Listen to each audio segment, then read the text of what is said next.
Hi guys.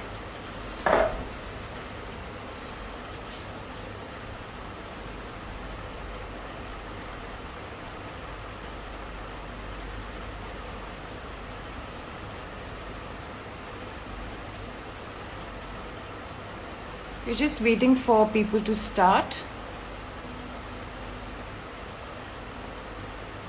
Hi Nitin.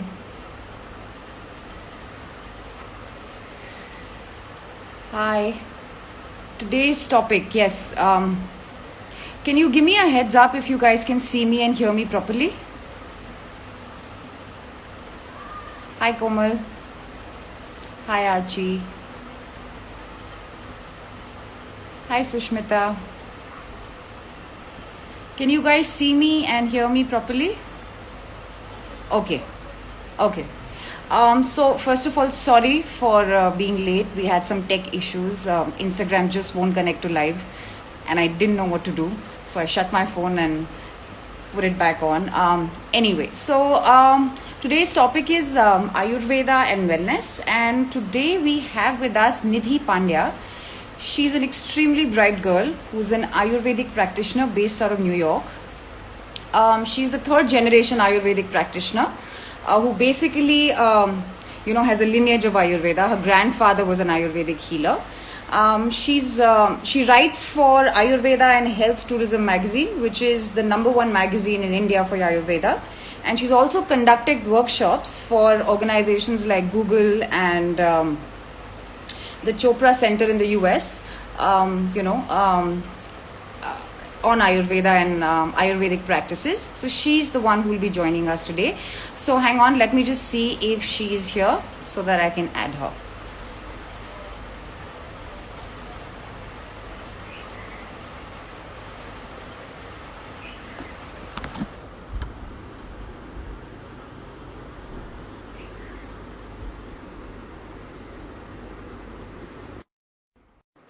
Okay, we just added her. Let's see if she's here. Hey Shivani, how are you? It's been a whirlwind 10 minutes. I was just trying everything to possibly connect, and it's one of those days where nothing works No, except for. Shivani, that happens sometimes. I'm sure like this 10 minutes meant something in the universe, so I'm completely okay with it. So went back to the good old practice of shutting something and restarting it. I am Because now telling you, it kind of works, right? Like when you don't put your brain to it, and it's like I know growing up, I saw people whacking devices all the time and it didn't correct. work. I'm like, they aren't your children. They're not just going to start doing something because you wanted to, but I guess these things work. Dude, I had no clue. I shut off Instagram, I turned it back on, nothing worked. I turned off Wi-Fi, turned on Wi-Fi, nothing worked. And I just lived Well, on the we are damn here phone. now. Anyway, welcome. I, Thank you, Shivani. we're happy to have you here on Yeah, I'm so honored to SoulTalks. be here. I just introduced you to our, people who are watching our live. So let me just, dip right into, today's session. So, for the younger generation, all over the world and in India, Ayurveda is a very mystical and a confusing concept, right? It's complicated. Is it a science? Is it an art? Is it a way of life? And they just don't know how to put all of these pieces together. So, do you want to perhaps, should we just start by demystifying Ayurveda? Is it a science? Should you live in that particular way? How is it that you would make it simpler for today's generation? Absolutely. So you know what happened, right? So Ayurveda really, the word itself means the science of life. And it is just as much a science as physics, biology, chemistry. And any science is basically law of the universe, right? Science means we understand laws of the universe and then we learn to apply them.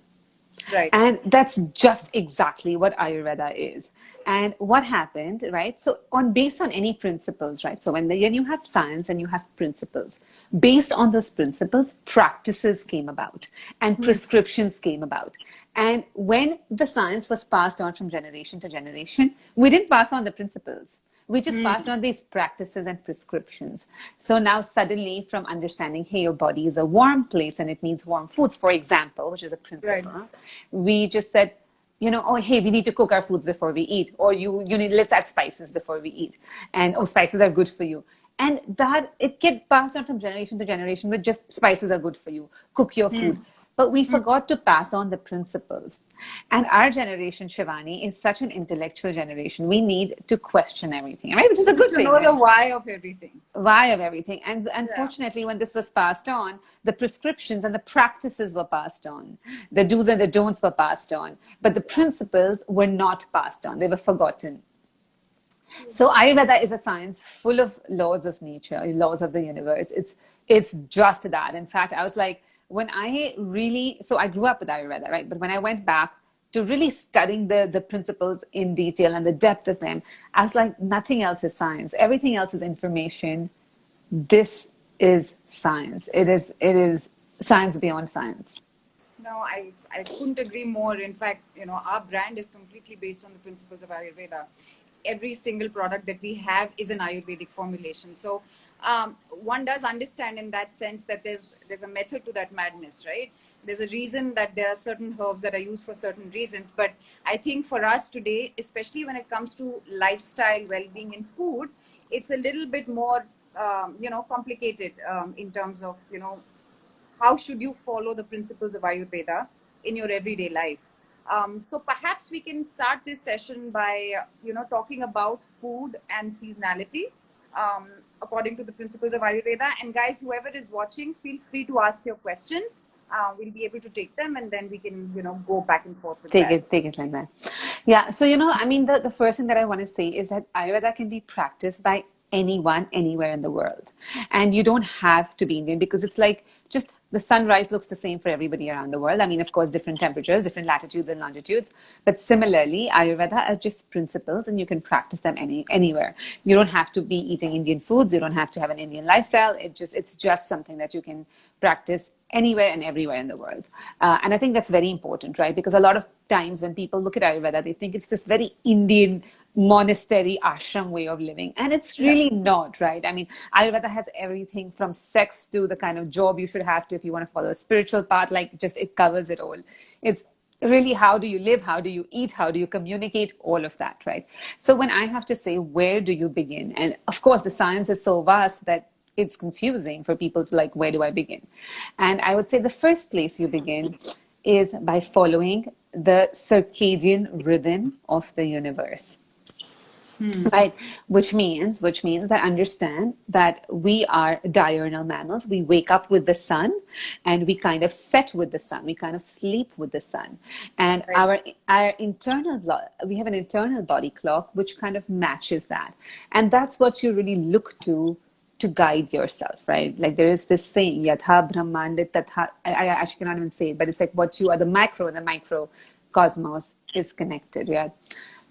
So that being said, right, so the mornings, this is what I always say, the mornings are wet and cold outside. There's dew, the sun is barely coming out. That's how your body is. It's wet and it's soggy and it's cold, and we have boogers and congestion and eye boogers and stiff joints. That's exactly what we are as well.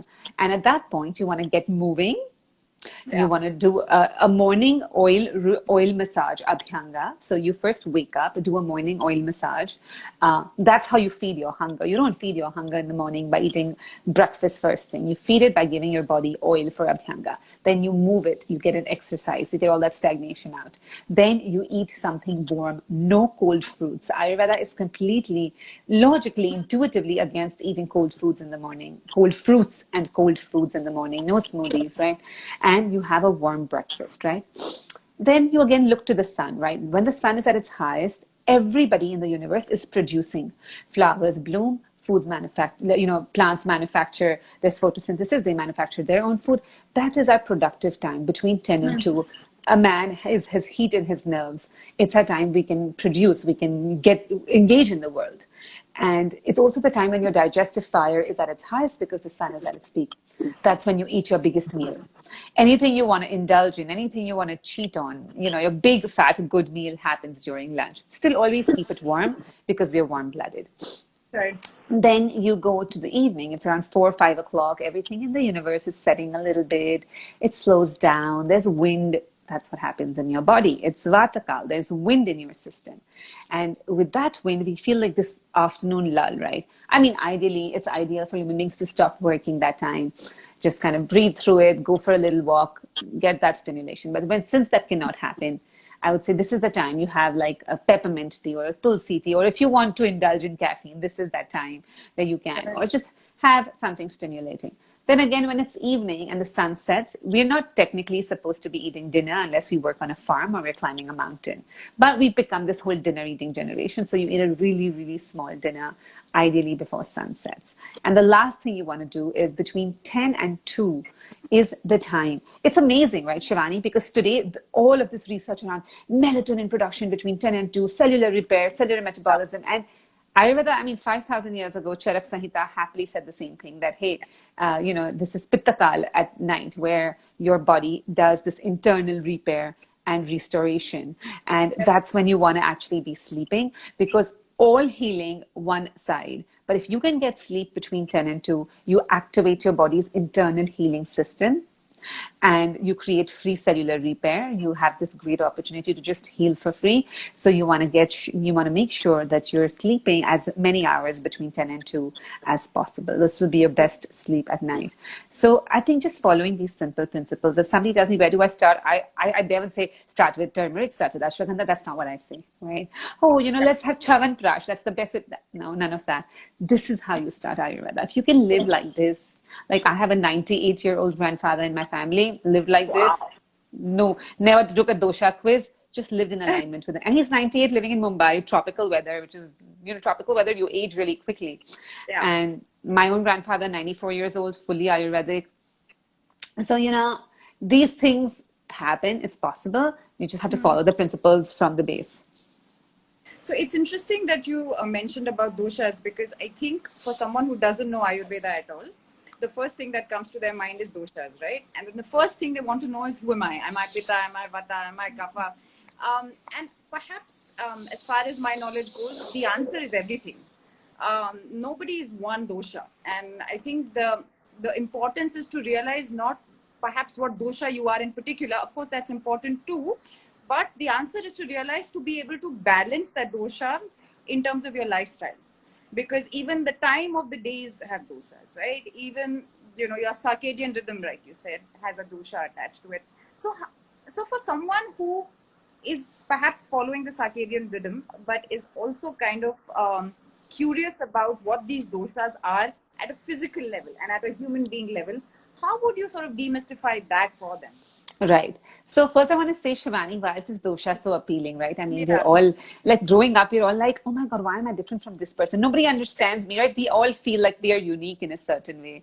And there's a struggle we have as human beings. And then finally somebody tells you, you are unique because you have a dominance of this dosha, right? So you belong, you understand why you don't belong, but you understand why you belong to another subset, and you feel understood for the first time. So it's a very tempting thing. Sorry, somebody just called, like, disconnected. No worries. So that's why you basically kind of feel very happy about that part of it, of the belonging. That being said, what I want to say is,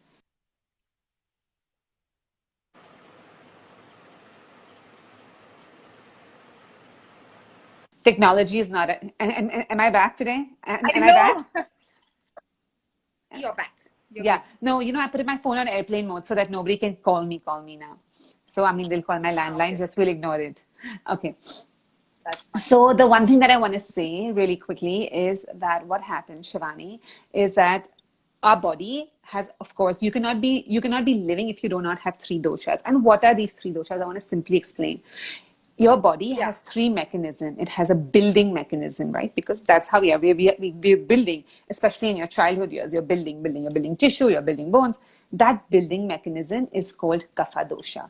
Everything in your body that kind of supports building and nourishing and creation is kapha dosha. Right. Everything in your body that supports transformation, right? Like suddenly we become adolescents, we have hot hormones, your body is transforming the food you eat. Every day your food gets transformed. Every day the information you take in gets processed. All of that heat generated, anything that requires, let's just say, electricity or heat or transformation in your body, those all functions are by, or everything that supports that function is Pitta dosha. And then, of course, because there's constant work in progress, Right. there's movement and decline. Substances need to be moved in your body, and things need to be let out of your body. New space needs to be created for things, right? That's your body's always like doing this. Hey, you come in, you go out, you grow. That function, which eventually leads to decline, right? Because while you're building, transforming, moving and decline, that movement and decline function is Vata dosha. And then what happens? Our bodies may tend to exaggerate one of these three. Some bodies like to build Right. more. Some bodies like to transform more. Some bodies like to move and decline and deplete more, right? So it may be just generally useful to find out what your body likes to do. And then you may realize that my digestive system is transforming. I'm like eating and going to the toilet, but my skin is but my nervous system is agitated and just feeling more of that vata imbalance, right? So you can have multiple things going on. And that's why I tell everybody, don't get crazily obsessed about like this whole dosha finding your business. Just tune into your body and say, hey, what is my body doing? Is it building? Is it transforming? Is it just agitated and moving and depleting? And just ask yourself that question. And I mean, Ayurveda is a great science. It's all about coming back to yourself, coming back to listening to your body and noticing what it's doing. So yeah, that's what I would say about doshas is look at them a little bit differently. So we just had a question which relates to perhaps doshas as well. So someone has an acne-prone skin, and that tends to kind of aggravate in India. At this point, we have monsoons, right? And it's hot and it's humid and it's buggy. So someone's just asked for this season, as far as doshas is concerned, and I have acne issues. What would you say to that person from an Ayurvedic perspective? So, see, I tell you, acne can be of so many different types. Right? I can talk either about the season or I can talk about acne, but I'll try and combine the two. And it is muggy, right? I mean, I want you to imagine the earth in monsoon, right? So the earth is hot from the summer. Now imagine a hot pan, right? Imagine a hot pan on your stove. And then imagine you put water on that hot pan, right? And there's going to be all of the steam that comes out. And that's why this is Vata season. And that's literally what happens. The earth is hot, then water gets on the earth, and then this kind of whole Vata aggravation. And then sometimes it's like the rain stops, and then again it's heating, and then again again it starts raining. And there's a lot of volatility. Also, as water gets on the earth, and it finds its pockets somewhere, like it'll find pockets and puddles and invisible steam. And anywhere there's water and there's heat, water ferments, right? It kind of goes bad, and it gives rise to many organisms, right? This point in monsoon becomes a slimy pit because what's happening outside is happening inside. Actually, a lot of people, I can't tell you in April how much I got, like I'm bloating. April, May this year, everybody in India wrote to me about the sudden bloating, right? That's kind of what's happening. You were hot from the summer, and now there's all this slime in the air. And so it's a very, very slimy time in the universe.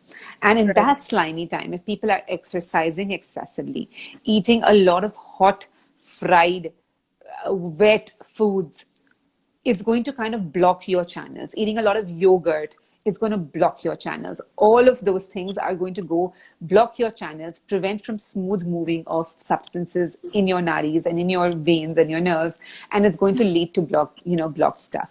This is a time to eat drier foods, to spice your foods better, to warm your foods better, to not exercise. Actually, this is not a great time to exercise. Summer exercise is completely contraindicated. In the monsoon, you can do a little bit of exercise, a little bit of movement, but not to deplete yourself overly, it's to take, and sleeping in the day, right? Because you stagnate so quickly. No sleeping in the day in this season, absolutely contraindicated. And I feel like whenever we go off from all of this cycle, eating excessive fruits, eating excessive greens in this season, contraindicated, not allowed. And, there's a concept, there's a Jain community in India where they follow this Chaturmas, not eating greens. And it's funny that Ayurveda recommends the exact same thing. It's because the earth has been contaminated. All these greens, which grow very close to the ground, have been contaminated in this season. So it's that season when you truly honor the cycle of the nature and monsoon, and you avoid all of that. You eat drier grains, well spiced, give your body, honor that rest, have some honey, have some sovarchala, which is a kind of salt, have a spice called panchakol, which is also highly recommended in this season. You can stay pretty well, I would say. Wow. Okay. Umang just said, can't hear you guys. Can you just give us an indication if you can hear us or not? Because we can hear each other pretty I well. think I think we're good, Shivani. I think we're good. Good, I think right? sometimes, the other person's connection. I know that happens. Is Perhaps. We're good. Okay. Just a compliment for you, Nidhi. Sun, moon, stars, and cosmos has said the way you explain it is really nice. Thank you, thank you. So nice. So another question we have was in terms of digestion and Ayurveda in this season. Again, I know everything perhaps with what you're going to say is interconnected to some extent, to a very large extent actually. And Because it that's should what be, right, Ayurveda Shivani? propagates. That's what it should be, right? Absolutely. There are no one-off quick fixes for X or Y or Z. So skin, digestion, immunity, they all kind of are interlinked. But having said that, just taking a question from someone saying that Absolutely. the stomach and the gut health tends to kind of go slow or weaken in this month. So what would you tell someone like that? See, again, it's just because of what I explained, right? It's because of Yeah. that sliminess that comes about in your system, and your stomach can actually take less. This is exactly what I would say. Spice your foods with sovarchala and panchakol, What right? is sovarchala? It's a kind of salt. Okay. Right? I think people call it sovarchala in India. It's like a black salt, right? So you want to have sovarchala in this season. You want to have panchakol. Those are the two recommended spices in this season. You want to have, like drains which don't have a lot of water moisture in them, right? Because you're avoiding that sliminess in your gut. So like things like jawar you can have, which are drier inside. Grains and flours that are drier inside rather than very moist. Like, I'm a big rice lover, but this is not a time to have like freshly harvested rice, or to have a lot of jaggery, which has inherently a lot of water content. And I know this is hard for some people to know intuitively. So I say have grains like jawar. This is a great season to have jawar. Don't have overly moist foods like sitafal, all of those things, right, which you already are looking so slimy and diseased in this season, right? All of those wet fruits. Avoid wet fruits in this season. Avoid the green leafy vegetables which have a lot of water content. So anything which has a lot of water content in this particular season is actually going to create havoc in your system. So less of water content. Exactly, less of water content. On the day that it rains, right? When it's raining, your body is acting a little bit differently. Those days, I would suggest a simple soup, or lentil soup, or a dal, or a regular soup with salt as well as lemon is required. Why a salt warm and lemon? broth. Just curious. So again, right? So what happens, right, Shivani? The pan analogy I gave you, that it's a hot pan, water, steam. So the vata, that's like wind, right? So you have wind aggravation in your system. When it's a rainy day, a lot of people have joint pain and sudden uneasiness and queasiness. All of these things, right? Salt kind of reroutes the vata downwards. And instead of having the vata anywhere, it reroutes the vata downwards. It has a function called vata anuloma, which is rerouting of the vata. As lemon does the same.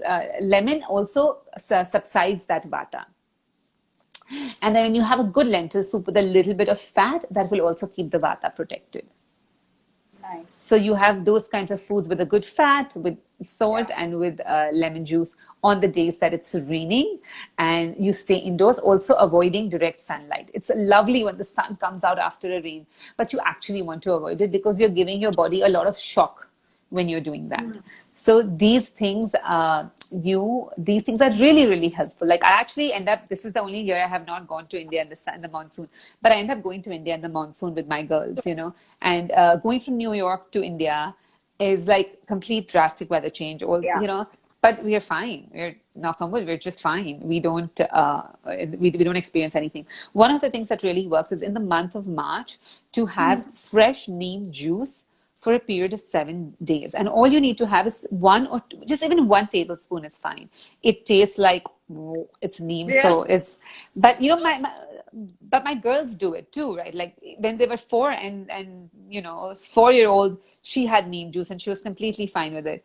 So why neem juice in March and why just for 7 days? Just curious to know. Because that's like a dosage that is enough, right? Like Okay. during the time of Holi, when the changes are just happening, summer is setting in, what happens is neem purifies your blood. But I don't like to use these terms as purifies your blood, so I'll just Yeah. tell you what it does, right? It kind Sure. of, let's just say, bitters your blood, right? Like your blood likes to leach on to like sweet things and become slimy, and neem kind of scrapes all that sliminess, and it bitters your blood. And when that happens, right, you're entering into a season where there's going to be mosquitoes, there's going to be heat, and it cools it down. Neem inherently cools down your blood. So Right. you're in the summer months, and then you're going to go into the monsoon. And that 1 7-day dosage of neem is like a vaccination. It's immunization. You know, people take flu vaccines, we take neem vaccines, right? And it's tremendous. Like, it is tremendous. I can't tell you how. It's just bang on. Someone said it's called Rutu Sandhi. Am I right? So Rutu Sandhi is a time, right, between two seasons are changing. So the 7 days in one season, now 7 or 14 days in one season, and the 7 and 14 days of the next season is a time of a lot of confusion, right? So you already technically start the regimen of the previous season when you're hitting this season, right? That's just how this works. And yeah, That's Rutu Sandhi, is it? that's Ritu Sandhi. Aarti, bang on. Thank you. I think people who are watching us, is also are really informative, and I think I'm really happy to have this bunch because they know and they want to know more, which is amazing. Another question, guys, feel free to ask us questions on this live. We're here Yeah. for another few minutes. Yeah, few minutes. Um, Yeah, Shivani, I was just going to say, because my live on my page is at 10 o'clock. So I think because you were a little what bit time is it right now for you over there? 9-7. It's 9-7 now. So we do this for about 10 minutes more? Does Yeah. it 10 work for minutes. you? Yeah, Okay. absolutely. 10 minutes We is have good. 10 more minutes, guys. Ask away all your questions. Nidhi is So Shivani, can making I it. say one thing? Yeah. I was talking to Jasmeet earlier. No, Simran. I was talking to Simran. And there was one thing that I said to her that I want to say, right? And I say that, all these kadhas, right? Everybody's drinking this black pepper kadha and haldi kadha and this That kadha. was going to be my question, in fact. But yeah, Yeah, go so for it. I just want to say, right? Look, Yeah. it's December. If it's December, you're living in the north and you're having this kadha once in a while, it's okay. Living in the summer and you think you're avoiding COVID. What you're doing with these hot kadhas, you're scraping off the protective mucus lining. You have this nice pudgy lining inside your whole digestive tract, which keeps you protected from the heat of your own enzymes, the heat of your own hormones, which can burn you out. And when you're having this hot kadha in the summer months, and right now it's going to be hot till October Yeah. end, and you're doing that, you're actually depleting your body of the mucus lining, you're burning your insides. I can't tell you how many people have had urine infections, people have Yeah. broken out, people are Yeah. like, what's going on? So please, guys, boiling something and drinking it becomes 5 times as potent. When you boil something in Ayurveda and you drink it, it's 5 times as potent. And you're boiling all of these kadhas and drinking it, you don't need that. Like, it's not required to do that for such a long period of time. When COVID first came about, we did it for 10 days, no problem. Don't do it. I've dealt with people who've had COVID, and I'm like, don't do this kadha. It's not required. So tell me something. How do you bust the myth that, or what do you do? I mean, for common people who only know Kara as a way of immune, to create an immunity. I mean, we've been doing it and we've been told for such a long time.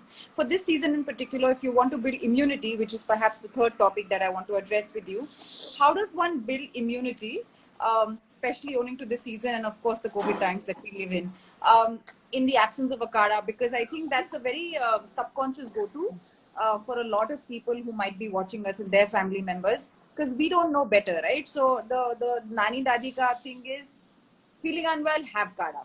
So what do you kind of look for when it comes to immunization? See, I'll tell you, feeling unwell, have kadha makes sense. I'll also tell you, feeling unwell, you have kadha, but what kadha are you going to have? See, traditionally, Shivani, if you see the formulations, they're so lovely. They're so Yeah. well balanced. When you see a formulation in Ayurveda, if it has something hot, it has something cold. I mean, they're just brilliant. Not only that, how they're prepared. does this need to have to be boiled? Does this need to be like, what is it done? There are some things that are kept out in the moonlight. There's some things that are given bhavna, which means they're processed with another herb. I mean, it was just designed with brilliance. And, these ingredients are a part of it, but the processing is at 50% of it. And here we are just taking these ingredients and dumping them in our system, not balancing them. These were very well balanced formulations, the traditional Ayurvedic formulations. And it is abuse of those formulations when we just put them and boil them in a kadha according to our own just fancy. So Right.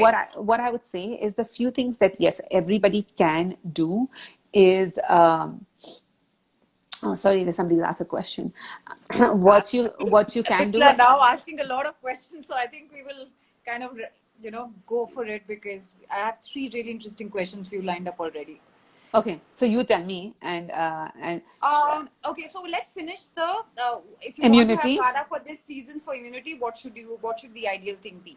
No, so you want to have kara. So I'm not going to say you have to have kara for this season, because Okay. there's no such thing. I mean, there's certain herbs. There is something called shadangodak. Actually, you can have shadangodak. It's a powder you get. It's a very well balanced powder. You can just put it in a cup of warm water, hot water, and 1/4 teaspoon in 1 cup of water. You can have shadangodak. You can have it 2 times a day, and that's fine. It'll balance the water element in your body. It'll kind of create that Agni kindling, and that's fine. You can have, not in this season, but the next season, you can start having 1/4 teaspoon of Chyawanprash. Just lick it. It needs to be licked. It needs to mix with your saliva. Don't have it with milk. You can do that. Keep a clove in your cheek pocket. If you're feeling anything, you're feeling uneasy, you've stayed up at night, keep a clove in your cheek pocket and go to sleep. You won't feel it. You think you'll feel it, you won't feel it. You just think about something else and you'll be fine, and it'll stay there. In the morning, you'll be a new human being. Do that. And sleep well in the night, Nice. not in the day. You'll be fine. Yeah. Great.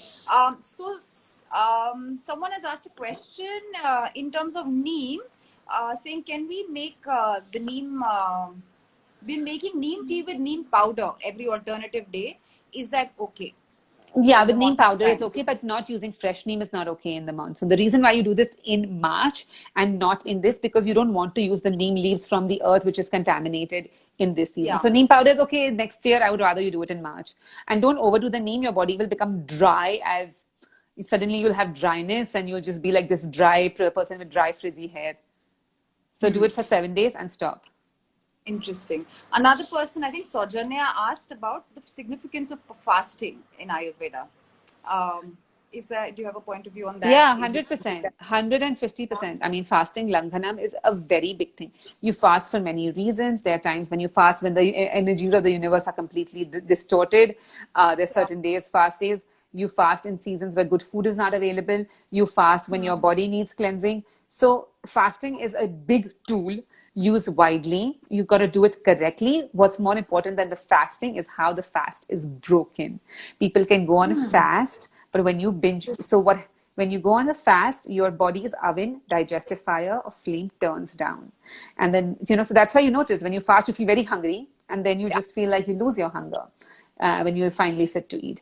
And what I want to say is, you want to kind of, how you start a bonfire.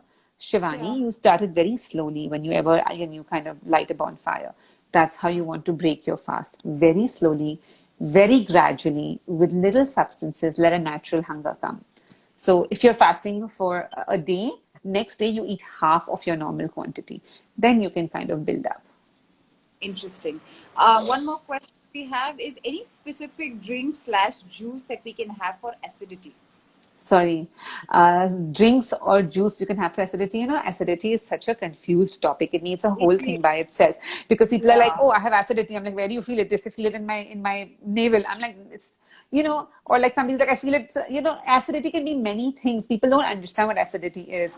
And it's a very broad term. So I think Shivani, I would be doing a disservice if I give one remedy. Right. One last question, I think, before we wrap up, is what would you suggest to drink first thing in the morning in this season? I would say it depends on each person. I think the salt and lemon the concoction in warm water? Is that something that one should do in this season? No, no, not in the morning. You don't want to do that in the morning. I mean, you don't want to do that in the morning for sure. It would depend on person to person. I would say the safest thing is to take water, put a little bit of an herb called musta powder. But if you don't have it, don't go on buying it. It's fine if you don't even buy it, right? Yes, you can put a pinch of sovarchala, or just a pinch of sovarchala in your warm water, a little bit, and it's fine. Okay. But yeah, it's like don't switch it around as well. Don't be married to just one thing, I would say. Like there's certain seasons, like a pinch of dried ginger is amazing in the morning, but that's also not for everybody. It's for most people. I'm giving only remedies which is for most people. Yeah. If you have a very specific condition, like this, then do not follow remedies when you have a very specific condition. I agree. This is more generic, it's more broad-based, and eventually you should listen to your body and you should really do what works for you. I mean, we can say whatever that we can, but at the end of the day, I mean, I would suggest, and I'm sure you'll agree with me, listen to your body first. I think self-awareness and awareness of what you're feeling is more important than whoever is telling you what to do. 150%. So, yeah, I think it's a good place to end. I think so too. It was lovely talking to you, Nidhi, and same here, thank you Shivani. And once again. hopefully your Thank you very technology much. doesn't fail on you the rest of the day. Oh my God! And I wish you the same since you have another life going on. All right. All right. Thank you Take so care. much. Of course. Bye. Bye. Bye, guys. Thanks everyone who joined in. Bye.